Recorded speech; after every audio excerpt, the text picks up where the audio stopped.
Bonjour à tous, bonjour Église Évidence. Est-ce que tout le monde va bien? Tout le monde a passé une bonne semaine? Il y en a peut-être certains qui reviennent de vacances et qui préparent la rentrée. J'espère que tout le monde a bien profité. Et ce matin, je veux bénir le nom du Seigneur du coup pour chacun d'entre nous qui sommes là ici présents. Et je bénis le nom de Dieu qui nous a gardés durant toute cette semaine et qui nous permet d'être là ce matin. Parce que la Bible dit que celui qui nous garde ne sommeille ni ne dort et qui ordonne à ses anges de nous garder dans toutes nos voies. Il nous porte même sur les mains de peur que nos pieds ne heurtent contre une pierre. Donc ce matin, je nous invite vraiment à être reconnaissants envers Dieu et élever son nom. Donc je vais lire un passage dans le livre d'Apocalypse. Et je vais vous demander de vous mettre debout, s'il vous plaît. Et ce matin, vraiment, la direction que Dieu veut, c'est vraiment qu'on puisse tout simplement élever son nom, lui rendre gloire, pas seulement pour ce qu'il fait, mais pour qui il est.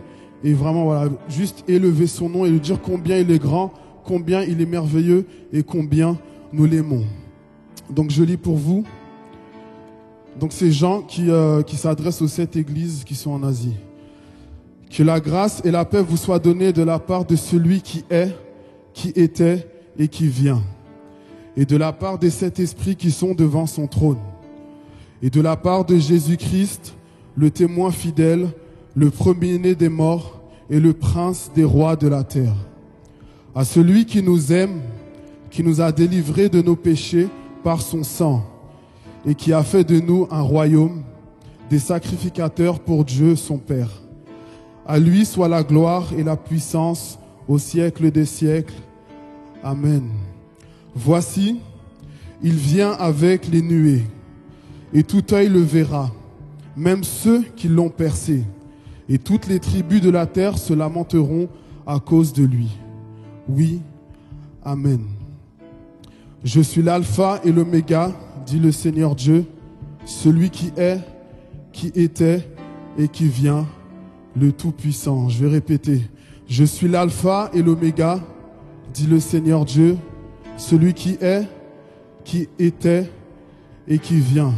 Et ce matin, c'est ce Dieu-là qu'on vient adorer, qu'on vient louer. Et c'est ce Dieu-là pour lequel on va élever le nom. Il est celui qui est, parce qu'il a dit, je suis avec vous tous les jours jusqu'à la fin du monde. Donc peu importe ta condition, peu importe ta situation, sache que Dieu est avec toi tous les jours, à chaque instant. Donc peu importe ce qui se passe dans ta vie, Dieu est au contrôle et rien n'échappe à son contrôle parce que c'est un Dieu souverain. Dieu, on a vu qu'il a dit que c'est celui qui était, parce qu'avant même la création du monde, il était là tout simplement. Avant même qu'il ait créé les cieux et la terre, avant même que les montagnes fussent créées, Dieu était là et d'éternité en éternité, il est Dieu. Et il est celui qui vient parce qu'il a dit que je m'en vais au Père vous préparer une place. Et lorsque je m'en serai allé, je reviendrai et je vous prendrai avec moi afin que là où je suis, vous y soyez aussi, tout simplement parce qu'il nous aime, parce qu'il a versé son sang pour nous et il a donné sa vie pour nous. Et j'aimerais ce matin qu'on puisse élever la voix et rendre gloire à ce Jésus qui nous aime, rendre gloire à ce berger qui est parti nous chercher là dans notre péché, dans notre tristesse, dans notre douleur et nous donner un nouvel avenir et une nouvelle vie. Alors j'aimerais juste qu'on puisse élever la voix, prier ensemble et bénir le nom du Seigneur Jésus et lui rendre gloire.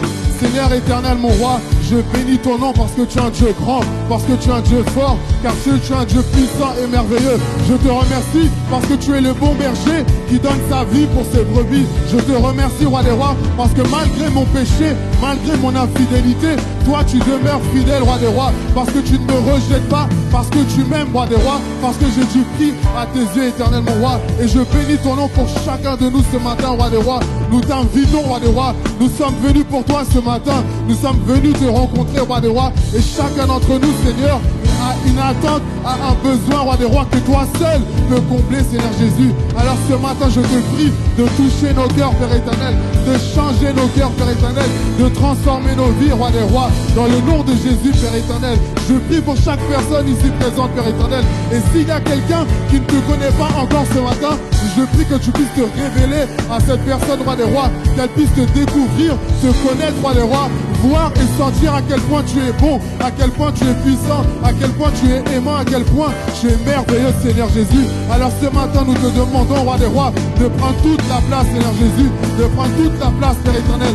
Nettoie-nous, Roi des rois, enlève tout péché en nous, enlève toute mauvaise pensée, Père éternel, et change nos cœurs, change notre intelligence ce matin, Père éternel, et mets plus de toi en nous, Seigneur Jésus. Alors prends la place ce matin, prends la place dans nos cœurs, prends la place dans nos vies, Roi des rois, et que ta gloire, Père éternel, puisse briller, Roi des rois, ce matin. Nous voulons te bénir, nous voulons élever ton nom, Roi des rois, et nous voulons te glorifier, éternel mon roi, dans le nom de Jésus. Est-ce qu'on peut acclamer le Seigneur? Alléluia. Alléluia. Est-ce qu'on peut continuer d'acclamer le Seigneur? Est-ce qu'on peut continuer à élever nos louanges, à élever nos prières pour celui qui a promis qu'il allait revenir nous chercher? Seigneur Père éternel, on te loue ce matin, on t'adore ce matin pour qui tu es, Jésus. Parce que tu es Dieu et que tu es souverain, Père éternel, et parce qu'on t'a choisi, Père éternel, tu nous as fait disciples en ton nom. Et aujourd'hui, Père éternel, nous élevons ton nom et nous disons au monde entier qui tu es.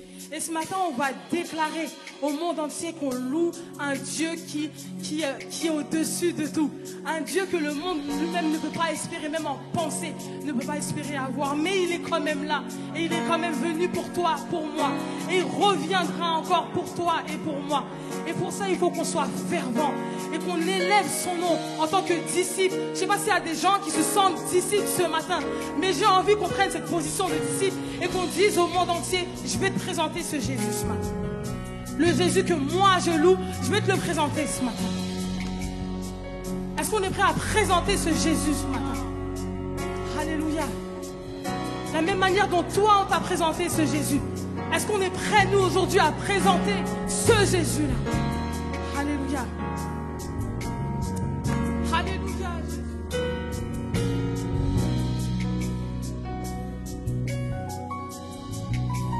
Il est le bon berger. Il est devant moi. Défends mes arrières. Je ne crains rien. Je ne crains rien. Sainte grâce, je suis rempli de l'onction. Rempli de l'onction. Ma coupe en déborde. Ma coupe en déborde. Aucune arme ne me vaincra. Aucune arme ne me vaincra. Je ne crains rien. Je ne crains rien. On va redire encore. Il est le bon berger. Il est le bon berger. Il est devant toi. Devant toi. Il est devant toi. Il défend tes arrières. Il défend tes arrières. Non, tu ne crains rien. Tu ne crains rien. Tu es rempli de l'onction. Tu es rempli de l'onction. Oui, assurément, ta coupe en déborde. Ta coupe en déborde. Et parce que Jésus règne, aucune arme ne te vaincra. Aucune arme ne te vaincra. Non, tu ne crains rien. Alléluia. Tu ne crains. Alors Seigneur, on a pris conscience et nos cœurs s'écrient Alléluia. Alléluia. Je ne suis plus seul. Alléluia. Alléluia. Tu es mon réconfort. Tu es mon réconfort. Toujours près de moi. Oui, alléluia. Je ne suis plus seul. Alléluia.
crois ce matin, tu ne peux pas rester insensible à ça. Tu es mon réconfort. Là où j'ai tant cherché, tu étais le seul, Seigneur, toujours près de moi. Encore, alléluia, alléluia, alléluia. Je ne suis plus seul, je ne serai plus jamais seul, parce que tu es là, tu es mon réconfort. Tu es toujours, tu es toujours, tu es toujours près de moi.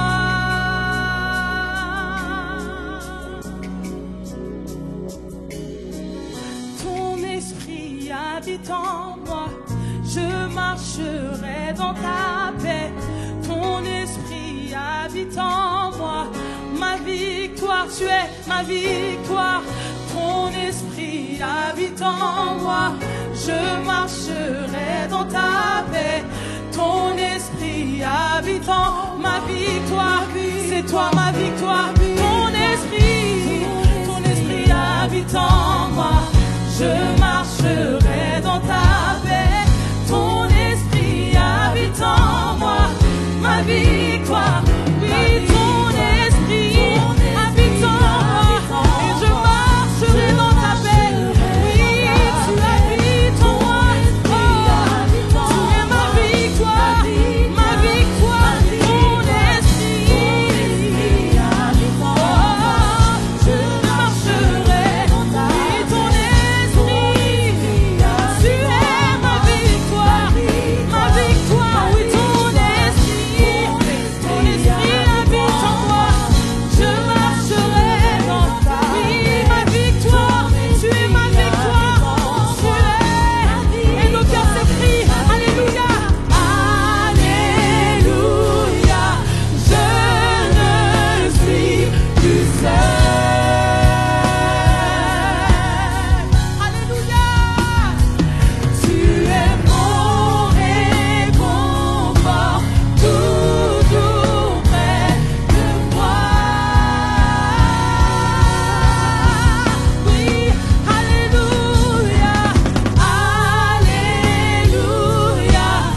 Dans ta vie où tu avais besoin de réconfort, et je veux croire ce matin qu'on a trouvé un réconfort sans pareil en Jésus.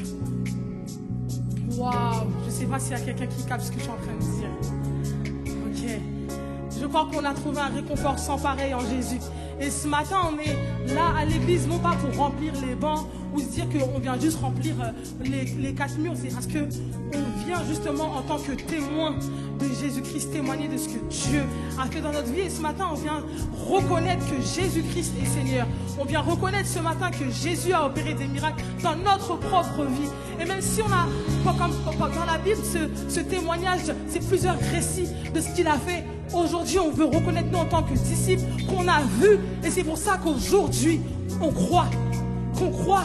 Et c'est pour ça qu'aujourd'hui, on n'a pas besoin de voir non plus. Parce que Jésus règne en majesté. Parce que Jésus est toujours sur son trône. Parce que Jésus est Jésus. Parce que Jésus est le sauveur. Parce que Jésus guérit encore. Parce que Jésus guérit encore, je le dis. Jésus guérit encore. Jésus sauve encore.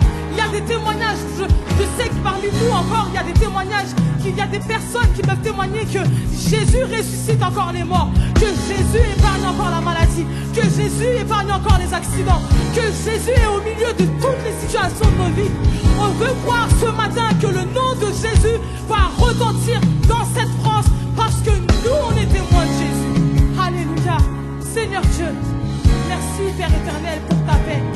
Alléluia. Alléluia, Jésus. Alléluia. Alléluia. Seigneur, je bénis ton nom parce que tu es le Dieu Tout-Puissant. J'exalte ton Saint-Nom ce matin parce que tu es Dieu. Tu es notre Sauveur. Tu es le libérateur de notre âme. Merci, Seigneur, pour ton amour, ta grandeur, ta miséricorde envers nous. Merci, Seigneur, parce que tu es mort pour nous à la croix. Tu as pris nos péchés. Tu as pris nos iniquités. Nous te rendons grâce. Nous sommes venus t'élever ce matin. Nous sommes venus te dire à combien tu es bon, à combien tu es grand. Jésus, Fils du Dieu, vivant. Sois exalté, Papa. Sois béni. Merci, Amen.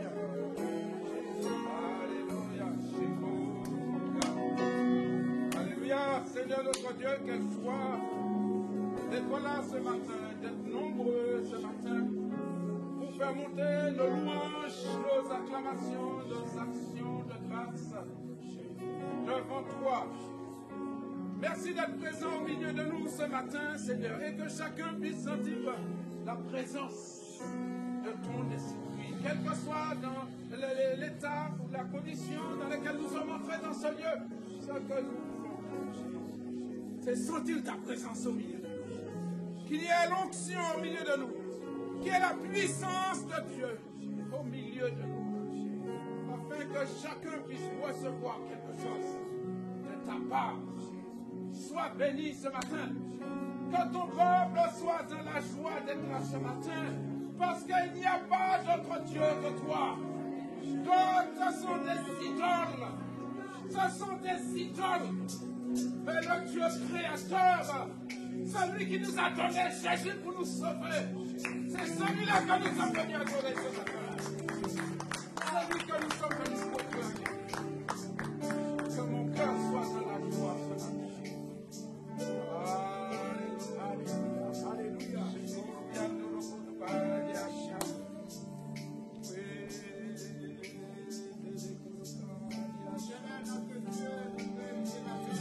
Alléluia.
que tous les autres noms disparaissent, jusqu'à ce qu'il n'y ait que toi, que tous les autres noms disparaissent.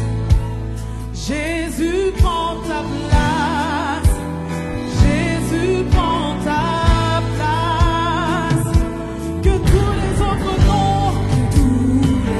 noms disparaissent, que tous les autres noms disparaissent, jusqu'à ce qu'il n'y ait que tous les autres noms disparaissent. Jésus prend ta place, Jésus prend ta place, Jésus prend ta place, que tous les autres noms disparaissent. Oh, que tous les autres noms disparaissent, que tous les autres noms disparaissent, jusqu'à ce qu'il n'y ait que toi, que tous les autres noms disparaissent. Jésus prend ta place, Jésus prend ta place, Jésus prend ta place, Jésus prend ta place, Jésus prend ta place, Jésus prend ta place, Jésus prend ta place, Jésus prend ta place, Jésus prend ta place, prends toute la place maintenant. Jésus prend ta place, Jésus prend ta place. Et nos cœurs se tournent vers toi, Seigneur Dieu.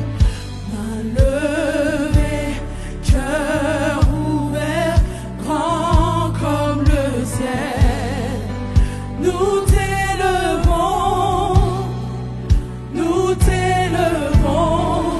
main levée, cœur ouvert, quand nous prions, Jésus, nous t'élevons, main levée, cœur ouvert, grand comme nous t'élevons, oui, nous t'élevons, les mains levées,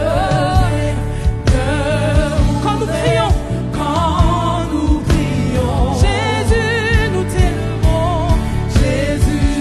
t'élevons,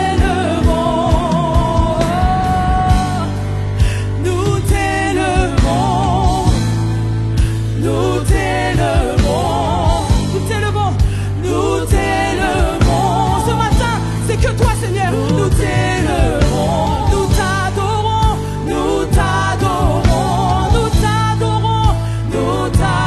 oui, nous t'adorons ce matin, en esprit, en vérité, nous t'exaltons, Seigneur,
laisser avec ce chant. Alléluia. Juste pour vous rappeler que Dieu est toujours Dieu, digne de louange, et il sera toujours Dieu. Amen. Nous sommes son peuple et nous chantons ses louanges et nous n'arrêterons jamais. Dieu est toujours Dieu, digne de louange, et il sera toujours Dieu. Nous sommes son peuple et nous chantons ses louanges et nous n'arrêterons jamais. Dieu est toujours Dieu, digne de louange, et il sera toujours Dieu. Amen. Nous sommes son peuple, nous chantons et nous chantons ses louanges à jamais, et nous n'arrêterons jamais. Dieu est toujours Dieu, Dieu est toujours Dieu, digne de louange, et il sera toujours Dieu. Nous sommes son peuple et nous chantons ses louanges et nous n'arrêterons jamais. On va dire une dernière fois sans musique. Dieu est toujours Dieu, digne de louange, et il sera toujours Dieu. Alléluia. Nous sommes son peuple et nous chantons ses louanges et nous n'arrêterons jamais. Et face aux œuvres de l'ennemi, nous sommes son peuple. Nous prenons position et nous chantons ses louanges et jamais, et nous n'arrêterons jamais. À toi qui essaye et qui essaie de nous faire tomber, nous sommes son peuple et nous chantons ses louanges et nous n'arrêterons jamais. Alléluia. Alléluia.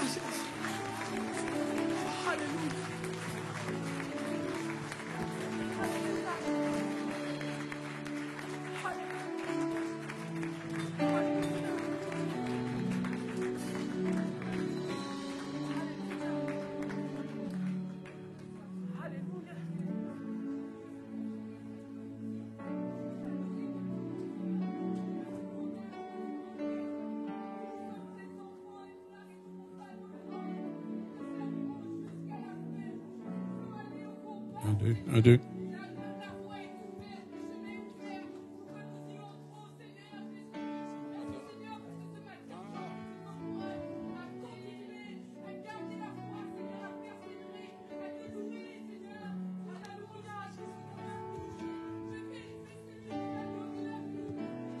Alléluia.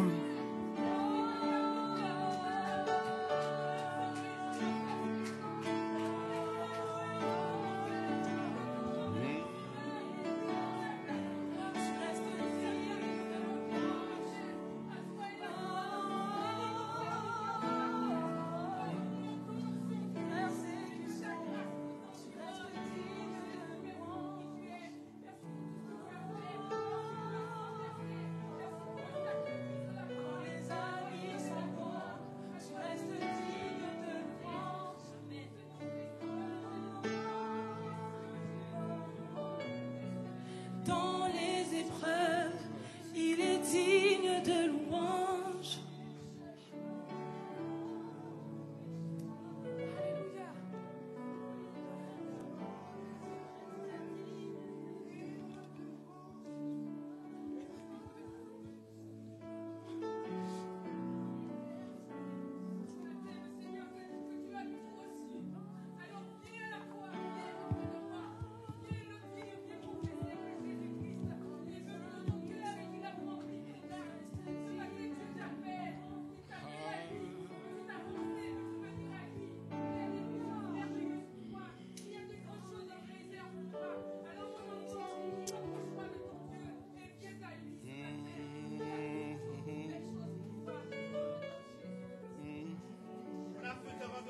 Ce matin, on a pu louer le nom de l'Éternel, glorifier le nom du roi des rois, le Seigneur des seigneurs, celui qui donne la vie en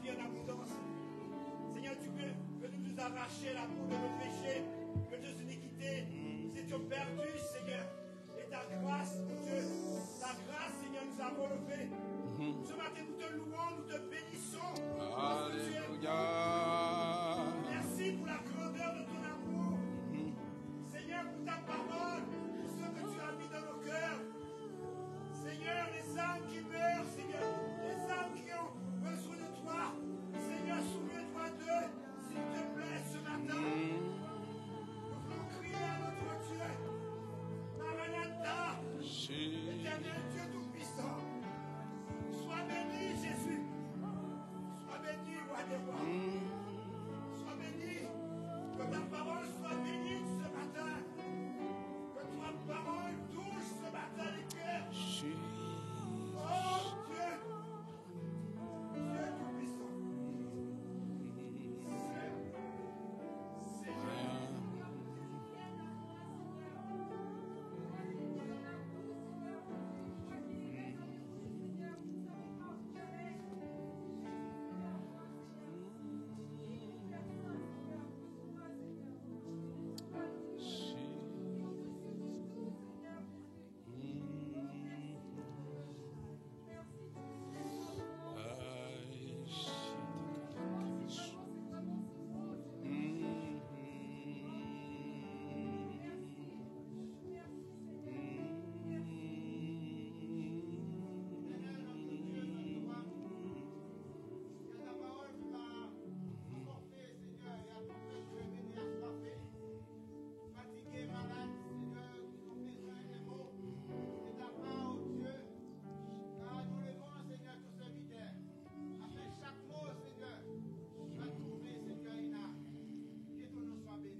Alléluia.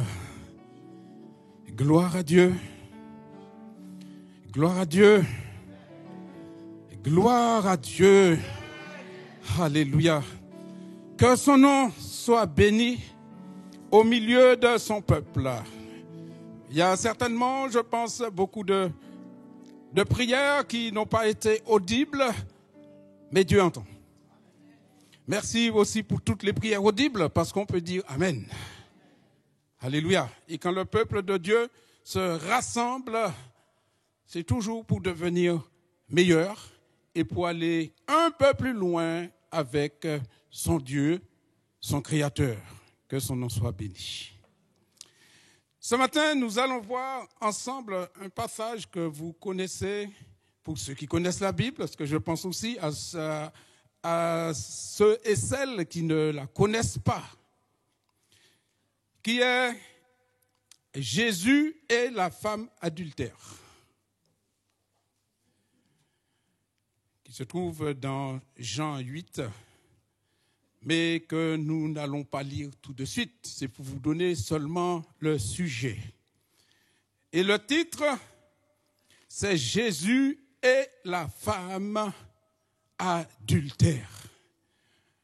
Quand on prêche sur ce passage, on parle d'ailleurs, et on en parlera, on parle de l'accusation, on parle de Jésus qui déjoue les pièges de ces gens religieux. On parle aussi de la prise de conscience. Et à chaque fois que personnellement j'ai entendu une prédication sur cela, ces trois thèmes-là, et peut-être 4, ont été abordés. Mais il nous a dit, le titre, c'est Jésus et la femme adultère. Je ne vais pas donner la définition de l'adultère. Mais il faut que vous sachiez qu'à chaque fois qu'un couple se marie, le personnage qui s'appelle l'adultère n'est pas loin. Il n'est pas loin. Au moment de la célébration du mariage, ce personnage est là, invisible. Quand le couple rentre, soit chez eux, soit à l'hôtel, ou le petit endroit qui est prévu, enfin, pour qu'ils passent le reste de la soirée, n'est-ce pas? L'adultère n'est pas loin. Invisible, mais il n'est pas loin. Il faut que vous le sachiez, vous qui êtes déjà mariés et vous qui n'êtes pas encore mariés et qui peut-être pensent à vous marier, sachez-le. Il n'est pas loin. Mais tout dépend si vous vous occupez de lui ou si ne vous en occupez pas. Parce que c'est un personnage invisible. Si vous le nourrissez, il va grandir, il va grossir et il va chercher à prendre place. Si vous ne le nourrissez pas, il va dire, ah non, ici, là, ce couple-là, il n'y a rien qui me nourrit, ça ne sert à rien que je reste là et l'adultère s'en va. Mais si vous le nourrissez, et il va faire du dégât. Pourquoi je vous dis ça? C'est pas encore la prédication, mais c'est l'entrée en matière pour que vous puissiez comprendre. Alors, j'aimerais lire avec vous ce passage en introduction. Et bien sûr, si nous parlons d'adultère, nous parlons du couple, de la vie intime du couple. Et quand là, il est Jésus, et en face, on l'emmène, la femme adultère, ce n'est pas une femme prostituée qu'on lui emmène. Ce n'est pas une femme prostituée. On trouve aussi Jésus en face d'une femme prostituée. Mais là, il est question de gens, au moins une personne qui soit mariée, qui a eu un contrat avec quelqu'un d'autre pour vivre ensemble chaque jour et selon la formule, jusqu'à ce que mort les sépare. Faisons une petite lecture ensemble pour commencer. Parce que vous allez dire, certains, ils vont dire, mais où ça, où j'ai dit on le nourrit? Où ça qu'on le nourrit? Quand on le nourrit? 1 Corinthiens 7. Nous allons commencer par là. Parce que pour traiter le problème de l'adultère, il faut connaître où est sa source. Où est-ce qu'il prend racine? Où est-ce qu'il se nourrit? Comment il est entretenu? Si vous voulez entièrement finir avec un arbre, il ne suffit pas de le couper. Mais il faut le déraciner. Et souvent, on ne parle pas de déraciner l'adultère. Il faut le déraciner. 1 Corinthiens chapitre 7, à partir du verset 1er. Qu'est-ce qu'il nous a dit? L'apôtre Paul qui parle, bien sûr, on lui a posé des questions au sujet du mariage, du célibat, etc., etc. Et là, il vient à la réponse. Au sujet de ce que vous m'avez écrit, il est bon pour l'homme de ne pas prendre de femme. Toutefois, pour éviter toute immoralité sexuelle, que chaque homme ait sa femme et que chaque femme ait son... Au singulier, s'il vous plaît. Merci. Que le mari rende à sa femme l'affection qu'il lui doit et que la femme agisse de même envers son mari. Ah, le décor est planté, hein? Ce n'est pas la femme qui est maîtresse de son corps, mais son mari. De même, ce n'est pas le mari qui est maître de son corps, mais sa femme. Ne vous privez pas l'un de l'autre si ce n'est d'un commun accord pour un temps, afin de vous consacrer au jeûne et à la prière, puis retournez ensemble de peur que Satan ne vous tente à cause de votre manque de maîtrise. Amen. Je m'arrête là. Est-ce que on n'a pas dans ce texte tous les ingrédients nécessaires pour que l'adultère ne soit pas nourri. Le texte est peut-être un petit peu dur, mais c'est un texte de base pour un couple. Et à chaque fois que vous n'avez pas honoré ce qui est écrit dans le texte biblique, vous avez donné un peu de nourriture à l'adultère. Et c'est là la racine. On a bien lu ici que le mari rende à sa femme l'affection qui lui est due et que la femme agisse de même envers son mari. Quand l'affection commence à manquer, quand les petits mots gentils commencent à diminuer, quand le beau petit prénom qu'on avait donné à son épouse ou à son mari commence à devenir de plus en plus rare, dites-vous que l'adultère commence à prendre place.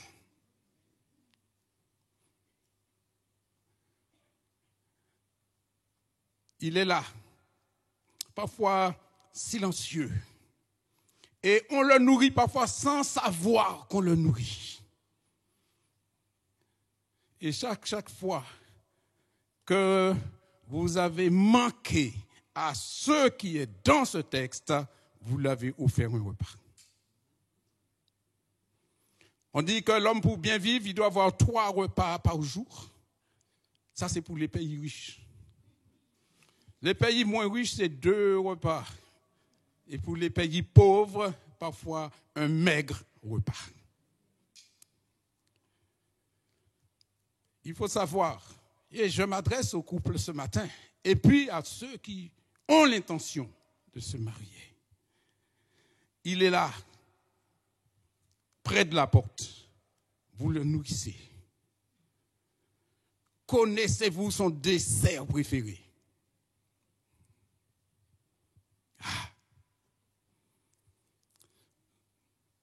Son dessert préféré, c'est ce qu'on appelle la grève du lit.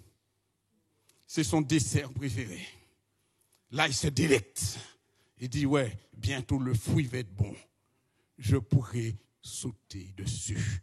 Et il saute pas sur celui ou celle qui l'a nourri, mais c'est sur l'autre. C'est sur l'autre. Parce que, à chaque fois que vous n'avez pas mis en pratique ce qui est écrit là, vous exposez votre conjoint à l'adultère. Je dis bien, vous l'exposez à. C'est-à-dire, vous le fragilisez. Et l'adultère qui est fort et puissant, puisque vous l'avez bien nourri, n'est-ce pas? Il ne fera qu'une bouchée de l'époux ou de l'épouse. J'aimerais ajouter, ce n'est pas encore la prédication, hein, c'est l'entrée.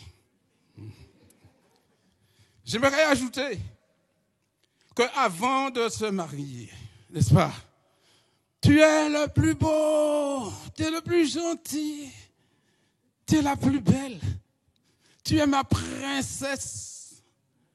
Ah.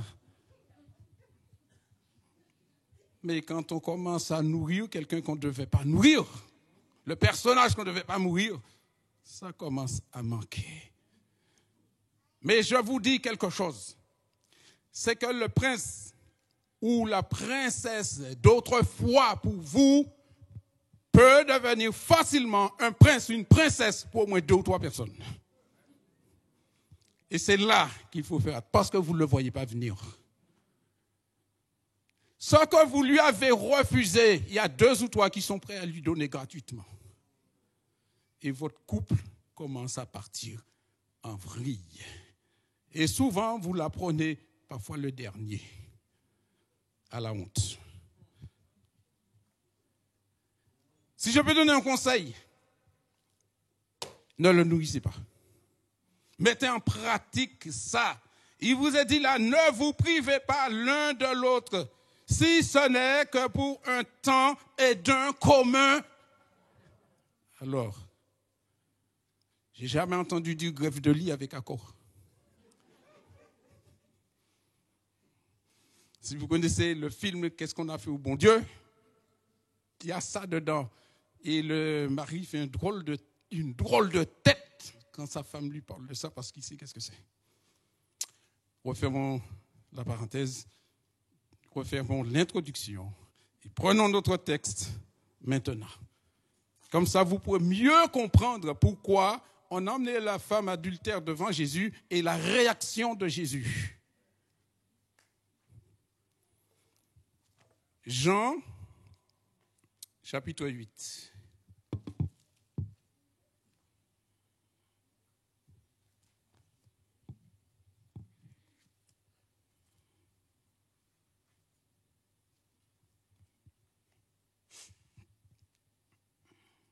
Jean, chapitre 8, Jésus et la femme adultère.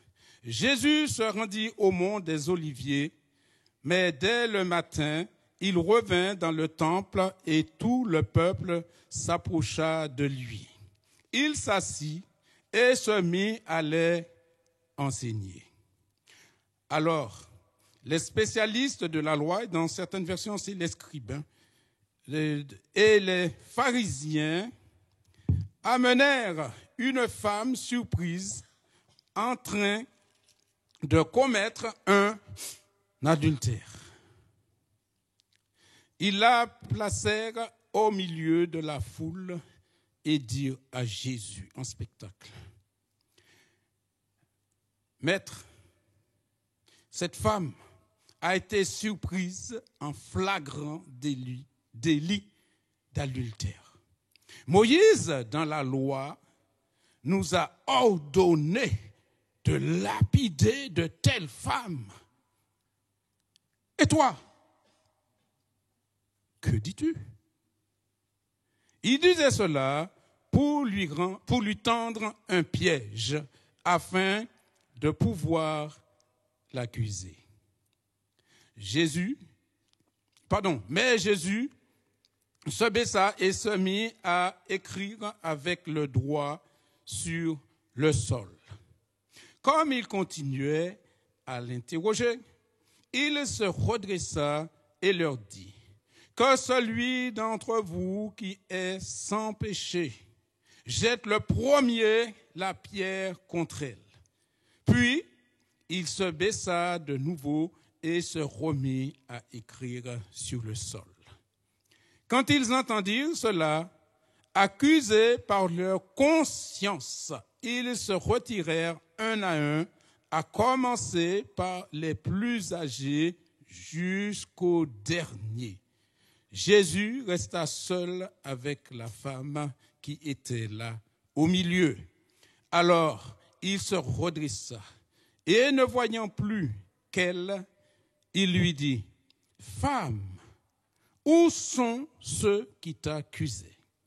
Personne ne t'a donc condamné? Elle répondit: Personne, Seigneur. Jésus lui dit: Moi non plus, je ne te condamne pas. Vas-y et désormais, ne pêche plus. Amen. Amen. Il nous est dit que, et d'ailleurs peut-être avant d'aller plus loin, avant de voir l'accusation, il nous est dit que les spécialistes de la loi ou scribes, alors, et les pharisiens emmenèrent Jésus. Alors les spécialistes de la loi ou scribes qui amenèrent Jésus, une femme surprise en train de commettre un adultère. Il faut savoir que le scribe ou les scribes, ce sont les docteurs de la loi, chargés de transcrire la loi, de l'expliquer et de l'enseigner. Quelques-uns siègent au tribunal religieux. Donc ça veut dire qu'ils ont une certaine place, une certaine autorité, les scribes. Les pharisiens C'est un parti religieux et politique d'une grande influence, très attaché aux coutumes et traditions juives.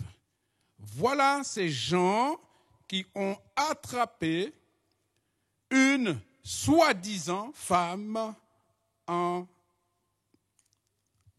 plein délit d'adultère. La première question que moi, je me pose, mais pour qu'il y ait adultère, il faut être deux. Minimum deux. Il faut qu'au moins l'une des deux personnes soit mariée. Comment se fait-il qu'ils n'ont pas attrapé le monsieur? Il était plus fort qu'eux. Il court plus vite qu'eux. Était-il aussi dans le groupe?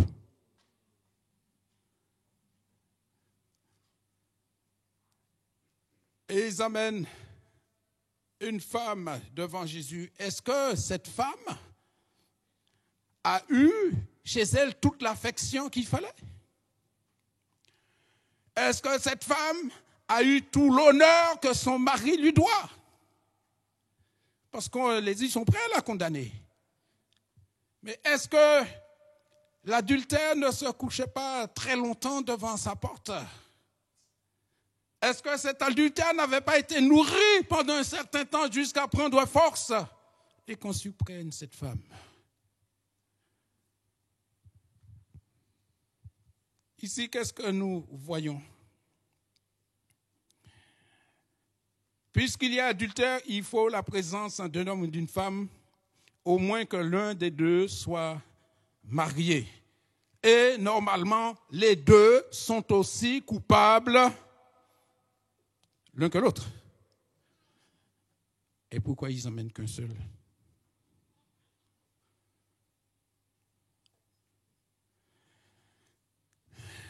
Vous savez, ces hommes-là, ils ont pris qu'une partie pour faire condamner la femme. Ils ont pris qu'une partie parce qu'ils ont dit, est-ce que Moïse ne nous donne-t-il pas le droit de condamner ce genre de femme? Moïse nous donne ce droit-là. Dans un sens, ils ont raison, mais ils n'ont pas tout à fait raison. Parce que ce n'est pas ce que Moïse dit. Alors, je vais vous lire ce que Moïse dit. C'est dans le livre du Lévitique, au chapitre 20, au verset 10. Il a dit, si un homme commet un adultère avec une femme mariée, s'il commet un adultère avec la femme de son prochain, l'homme et la femme adultère seront punis de mort. L'homme est. Et pourquoi ils n'ont pas amené l'homme? Et c'est de la façon dont ils parlent avec Jésus, avec un tel aplomb, on aurait dit qu'ils ont 100% raison. Non, ils ont dit que la moitié. Et c'est très dangereux, dans un récit, dans une histoire, dans des faits, de dire que la moitié. Et la personne qui raconte que la moitié ne raconte que ce qui l'arrange lui, mais pas l'autre qui a peut-être raison. Et c'est pour ça que Jésus, en un premier temps, ne dit rien. Vous avez dû constater qu'il écoute. Et ces gens-là se sentent forts. Parce que la même loi de Moïse dit que devant, il faut condamner quelqu'un, il faut 2 ou 3 témoins. Vous voyez ou pas? Il faut 2 ou 3 témoins. Et là, ils sont plusieurs. Ils ne sont pas que 2 ou 3. Donc, logiquement, selon eux, Jésus doit condamner cette femme. Ils sont plus de 2 ou 3 témoins. Mais c'est mal connaître Jésus. Parce que eux, s'ils citent qu'une partie de la loi, Jésus connaît toute la loi. Et Jésus sait que dans la loi, il y a un « et » que eux, ils n'ont pas mis. Ils ont rangé ça à leur façon, à leur manière. Mais Jésus est juste.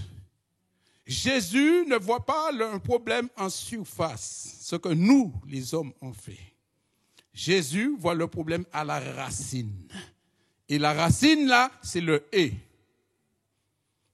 L'homme et la femme seront punis de mort.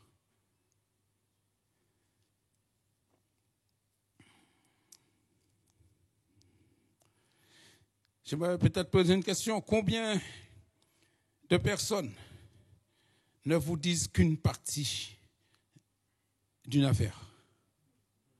Combien de gens?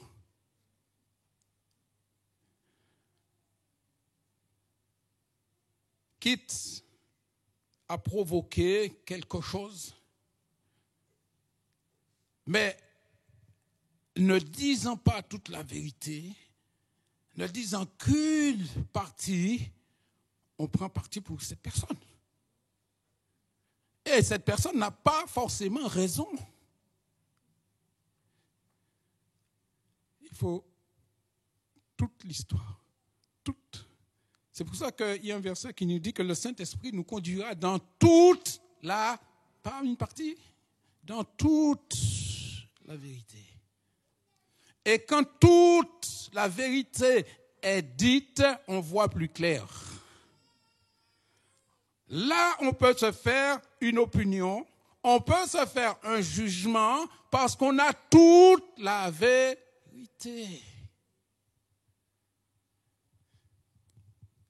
Permettez-moi de vous prendre un exemple comme ça.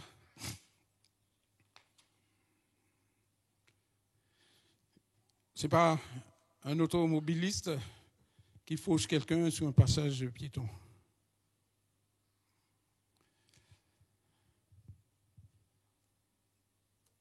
Le piéton est prioritaire, n'est-ce pas?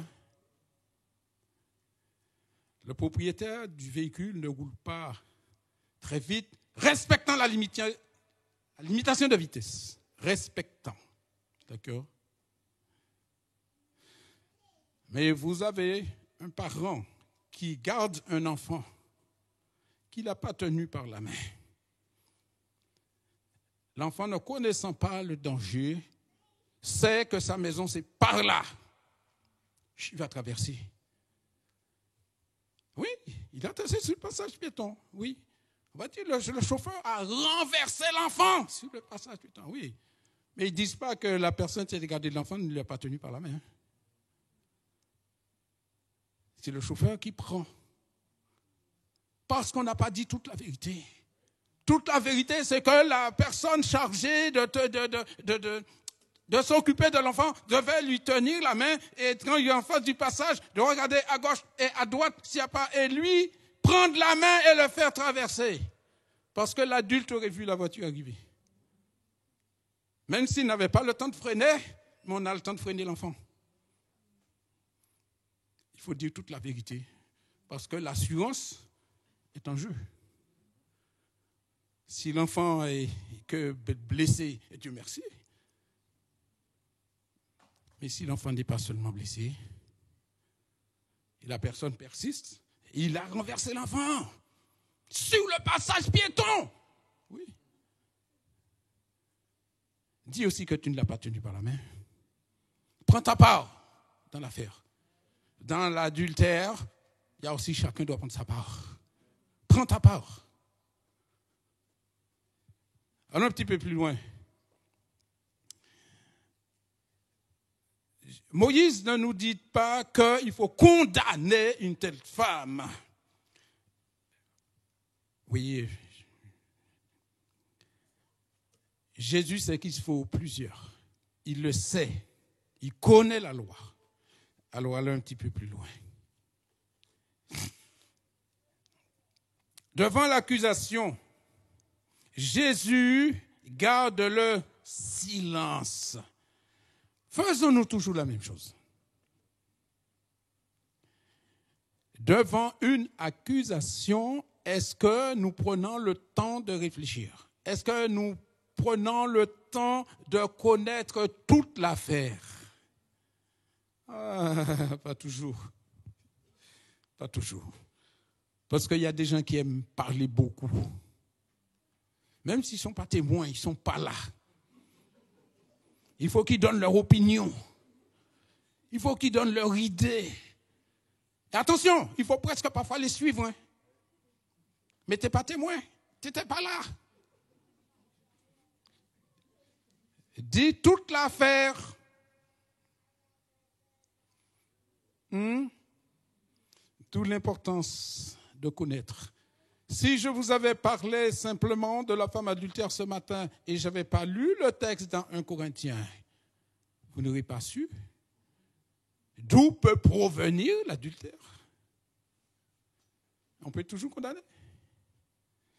Allons un petit peu plus loin, chers amis. Jésus, voilà, le récit ne nous dit pas ce que Jésus écrit avec son doigt sur le sol. À 2 reprises, il va se baisser, il va écrire, mais le texte ne nous dit pas. Ça, c'est intriguant. Il ne dit pas. Vous savez, quand on emmène des gens comme ça devant la foule, souvent, on ne les laisse pas debout. On les prend et on les jette par terre. Avez-vous remarqué l'attitude de Jésus? Devant ceux qui sont debout, Jésus est resté debout. Et je suppose, la position dont ils ont mis la femme, ils l'ont poussée comme ça, et la femme est plus bas. Ils l'ont abaissé, et Jésus se baisse. Jésus se met à la hauteur de celui qui a besoin de lui. Pas plus haut. Devant les scribes et les pharisiens qui se sentent hauts, Jésus va se tenir debout. Mais devant la femme, il s'abaisse pour être à la hauteur de celui ou celle qui est dans la souffrance. Une souffrance injuste, parce qu'ils auraient dû ramener l'autre.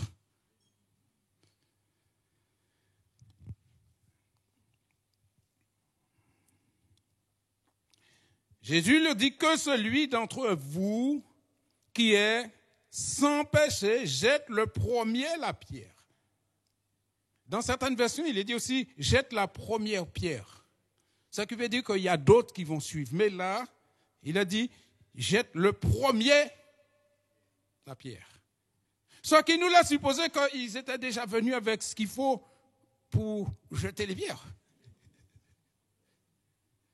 Parce qu'il nous a dit que c'est à l'entrée du temple, n'est-ce pas? Ils sont venus là et je pense que ceux qui s'occupent du temple, ils devaient bien nettoyer devant. Donc ils sont déjà venus armés, prêts à lapider. Jésus ne laisse pas lapider comme ça. Jésus ne laisse pas qu'on t'enfonce comme ça. Jésus ne laisse pas qu'on t'opprime comme ça, sans réagir, surtout sans preuve.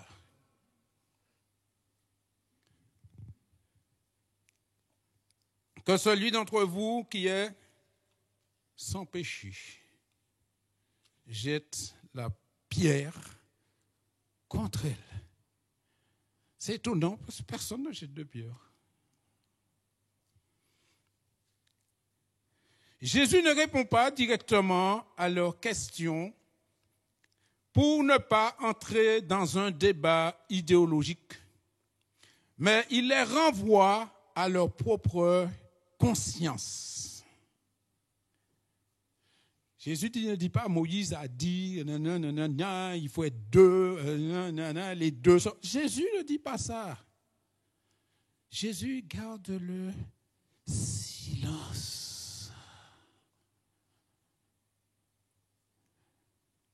Vous savez parfois qu'un silence est salutaire. Un silence, parfois, vaut mieux que des mots. Parce que des mots, ce n'est pas seulement que des mots. C'est la façon dont vous prononcez le mot. C'est parfois ça qui fait le plus mal. La façon dont vous le dites. Et là, Jésus ne dit rien. Et pourtant, cette femme pourrait être condamnable. Hein? Elle pourrait être condamnable.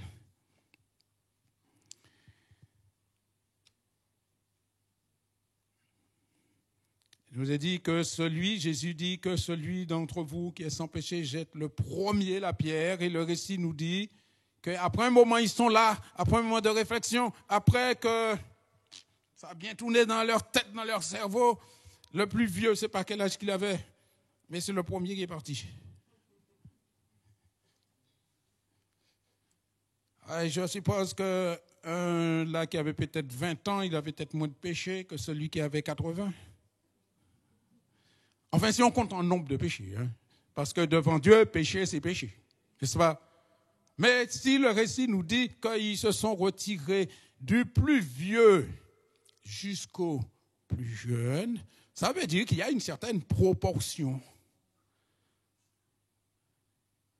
Le plus vieux doit être le plus virulent. Moïse a dit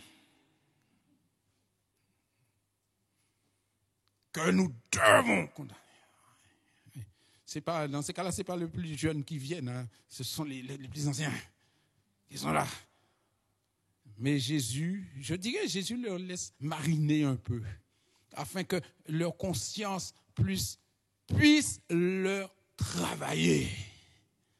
Et parfois, ta conscience parle plus qu'un livre.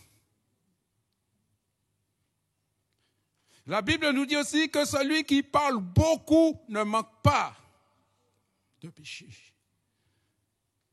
Et quand vous regardez bien le texte, ne manque pas de péché, ce n'est pas péché avec ES, mais péché, le verbe péché, ER. Regardez bien le texte. Il ne manque pas de commettre des péchés, c'est ce que ça veut dire, quand on parle beaucoup. Et là, Jésus ne parle pas. Il garde le silence et il écrit. Pas un mot.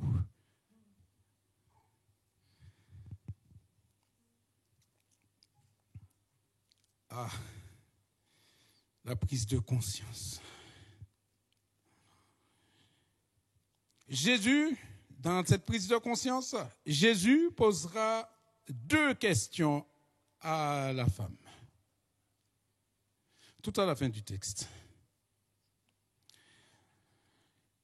Où sont ceux qui t'accusaient? C'est-à-dire, où est la foule qui était là? Ceux qui étaient venus au spectacle, où sont-ils? Leur conscience les a travaillés. Et je crois que ce matin, Jésus doit parler aussi à des consciences ce matin. À notre conscience. C'est notre conscience, parfois, qui nous dicte ce qu'il y a à faire. On peut nous parler, hein.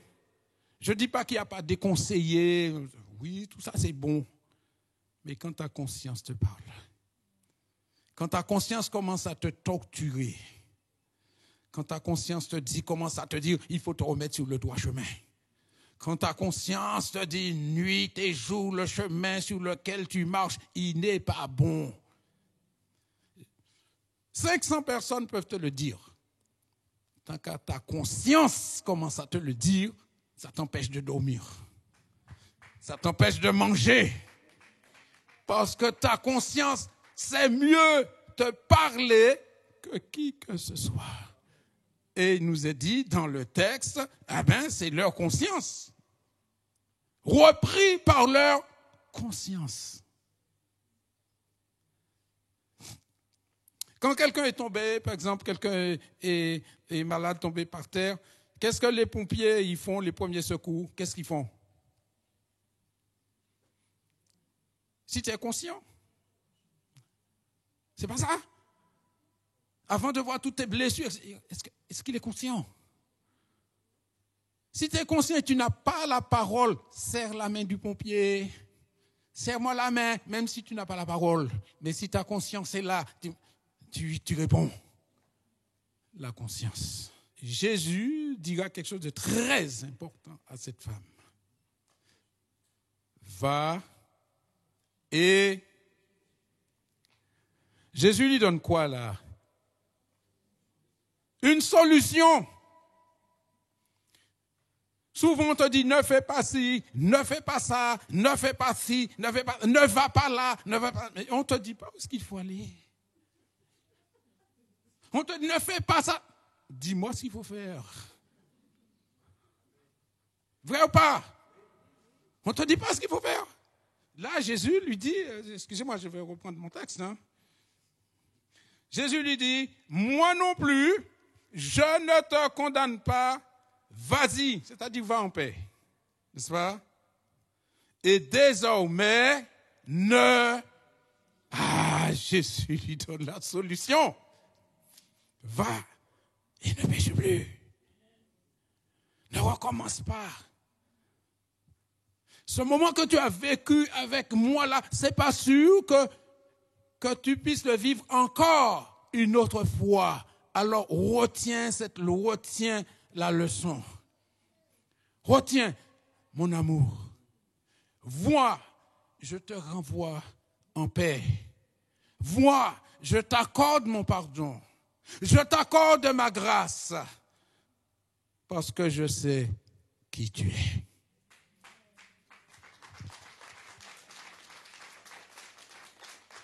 Alléluia. Je sais qui tu es. Et nous sommes partis de l'adultère. Hein? On est partis de l'adultère. Du titre. Il y a tellement encore de choses à dire. Il y a tellement de choses à dire. Que le Seigneur soit béni. Qu'il soit élevé. Alléluia. Béni sois-tu, Seigneur. Avant que le groupe de louanges revienne, je vais vous inviter à vous lever. Puis on va prier ensemble. Et le groupe de louanges va finir par la prière. Je ne vais demander à personne de venir devant ce matin. Restez à votre place.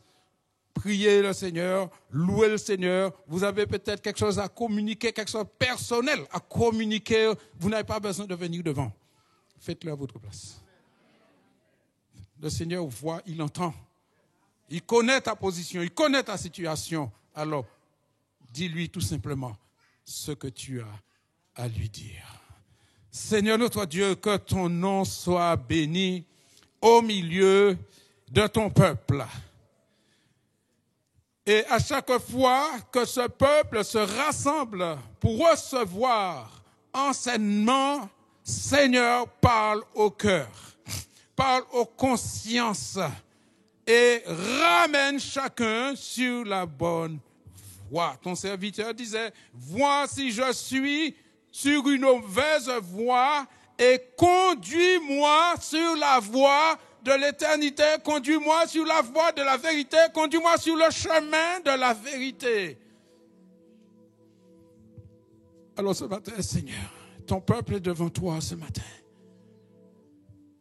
Beaucoup ont pris leur place au milieu de l'assemblée, d'autres sont peut-être venus en visite ce matin, Seigneur, mais l'essentiel pour nous, c'est que ton esprit soit présent au milieu de nous et que tu parles à chacun des cœurs, aux plus jeunes. Et dans le texte, nous avons vu qu'il y avait des jeunes, des moins jeunes, et tu as parlé à la conscience de chacun. Parle à nos cœurs. Parle à nos cœurs. Parle à nos cœurs. Voilà, on va garder simplement un petit fond musical, tout léger, juste un petit fond musical. Et puis continuons, restons dans la présence de Dieu. Nous avons quelques instants, je vous laisse quelques instants. Alléluia. Exprimez-vous devant le Seigneur. Exprimez-vous. Alléluia. Seigneur Jésus, tu connais mon cœur. Tu connais ma position. Tu sais de quoi je suis fait. Tu sais quel esprit peut venir me hanter aussi. Tu sais combien de temps je passe en ta présence. Tu sais combien de fois aussi j'ai peut-être nourri l'adultère sans le savoir.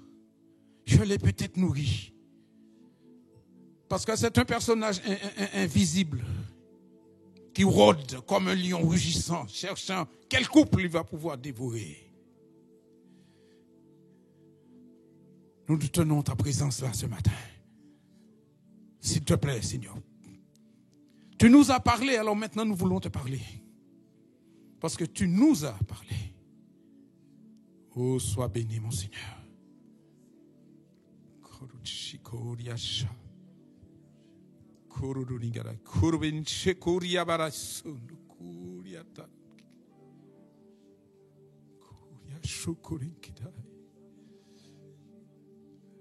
Alléluia. Que le peuple de Dieu s'exprime. Nous n'allons pas rester là pendant une demi-heure dans le silence, mais ouvrons nos cœurs au Seigneur. Peut-être ta conscience t'a parlé ce matin. Alors parle au Seigneur. Parle-lui. Parle-lui. Il te répondra. Jésus.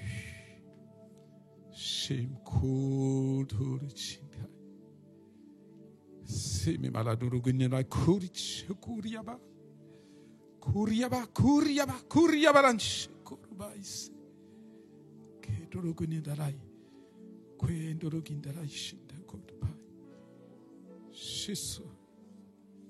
Gloire à toi. Gloire à toi. Si 2 ou 3 personnes voulaient élever leur voix courtement, alléluia. Peut-être que 2 ou 3 personnes peuvent exprimer peut-être toute la pensée de l'Assemblée si on ne le fait pas individuellement. Après, nous laissons la place au groupe de louanges. Jésus.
Jésus, amen, alléluia.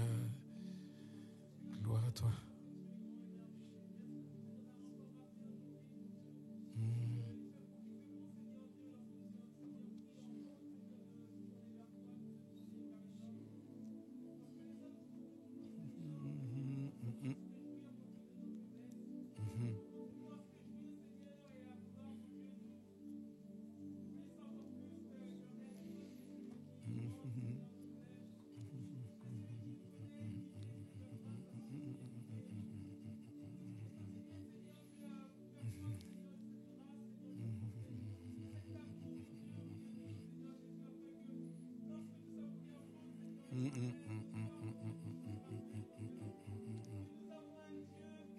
Jésus, Shekaiso.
Mon cœur, Seigneur, doit être fixé vers toi.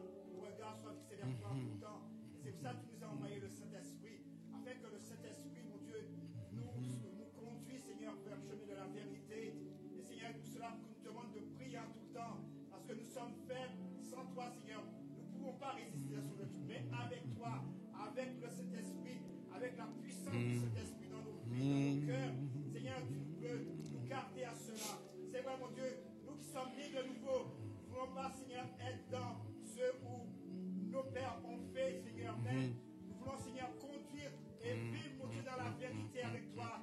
Vivre, mon Dieu, dans le chemin que tu nous as conduits. Seigneur, donne-nous, Seigneur, à chercher ta face, à chercher, mon Dieu, dans la prière, à être à genoux, à te supplier, mon Dieu, à ne pas, Seigneur, à retourner dans ce que nous avons promis, mais, Seigneur, à vivre avec toi, dans la paix, dans la grâce, dans l'amour, dans ce que tu nous as laissé. Seigneur, que chacun de nous puisse, mon Dieu, trouver le chemin, alléluia, le chemin du Saint-Esprit. Avec le Saint-Esprit, Seigneur, nous pouvons aller loin. Au nom de Jésus-Christ de Nazareth, c'est ce moment-là qui nous donne la force. Et c'est en ce moment-là que nous devions lever la tête, regarder à Jésus. Alléluia. Alléluia. Oui, Seigneur. Oui, placé devant toi. Alléluia, Jésus. Alléluia. Dans la vérité avec toi, par ta puissance. Merci Seigneur, que ton nom soit béni. Au nom de Jésus, Amen. Amen. Ah. Alléluia. Gloire à Dieu. Avant de prendre place, j'aimerais juste vous dire que Jésus, quand nous trouvons dans le livre de Matthieu au chapitre 25, quand Jésus va parler du jugement des nations, et Jésus leur dira, à chaque fois que vous n'avez pas donné un verre d'eau à l'un de ses plus petits, c'est à moi que vous ne l'avez pas donné. Chaque fois que vous n'avez pas secouru un malade, c'est moi que vous n'avez pas secouru.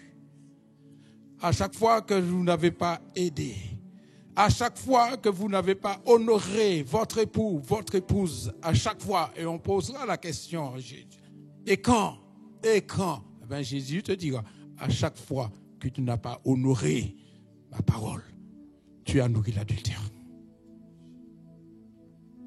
Seigneur, sois béni. Sois béni. Sois béni. Amen. Amen. Je laisse la place au groupe de louanges.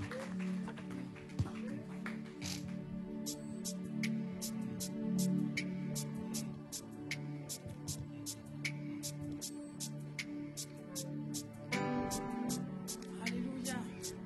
Combien d'entre vous ont été bénis par le message? Alléluia. On va proclamer encore avant de quitter les lieux que notre Dieu sauve avec puissance. Alléluia.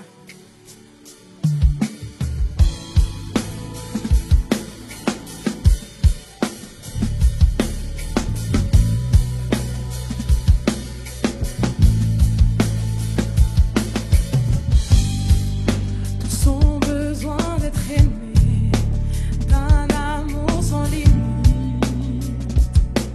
Que ta grâce coule en moi. Tous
Alléluia.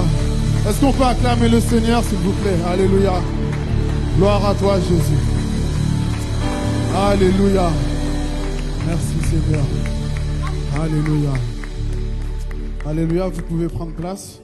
Et dans la continuité de ce que le frère Roger a dit, je vais juste vous partager un verset qu'on doit en fait garder comme une prière. Et je nous invite à le noter quelque part et à se le rappeler continuellement.